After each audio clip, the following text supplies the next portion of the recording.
ಈ ಮನೆ ಕಾಣಿಕೆ ತುಂಬ ಚೆನ್ನಾಗಿದೆ. ಇನ್ನು ಒಳ್ಳೆ ಕೆಲಸ ಮಾಡಿಕೊಂಡಿದ್ದಾನೆ ಗೊತ್ತಾ. ನಾವು ಇನ್ನೆಷ್ಟು ಕಾಲ ಬದುಕ್ತೀವಿ ಹೇಳು? ನಮ್ಮ ಬದುಕು ಅನಿಶ್ಚಿತ ಅಂದಮೇಲೆ ನಿಮ್ಮೆಲ್ಲ ಬಗ್ಗೆ ಯೋಚನೆ ಮಾತ್ರ ಯಾಕೆ ಹೋಗ್ತು?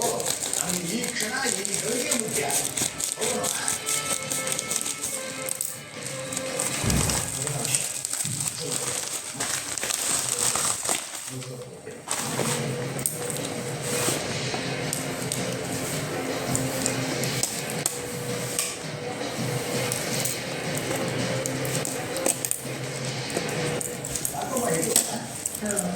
ಎಲ್ಲೋ ಸ್ವಲ್ಪ ಸುಸ್ತಾಗಿತ್ತು. ರೆಸ್ಟ್ ಮಾಡ್ಬೇಕಂದಿವಿ.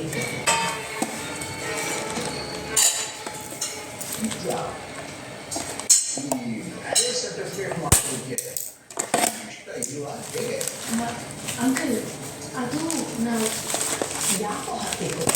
ಆದರೆ ಪದ್ಯ ಒಳ್ಳೆದಾಗುತ್ತೆ ತಾನೇ. ಅನ್ನಿಸ್ತು ಅಷ್ಟೇ. ನಿತ್ಯ ಇಷ್ಟ ಇಲ್ಲ ಅಂದ್ರೆ ಈಗಿನ ಒತ್ತಾಯ ಇಲ್ಲ. ಇದರಲ್ಲಿ ಇಷ್ಟ ಏನೂ ಇಲ್ಲ. ನೀನು ತುಂಬ ಒಳ್ಳೆ ಕೆಲಸ ಮಾಡಕ್ಕೆ ಹೊರಟಿದ್ದೀಯ.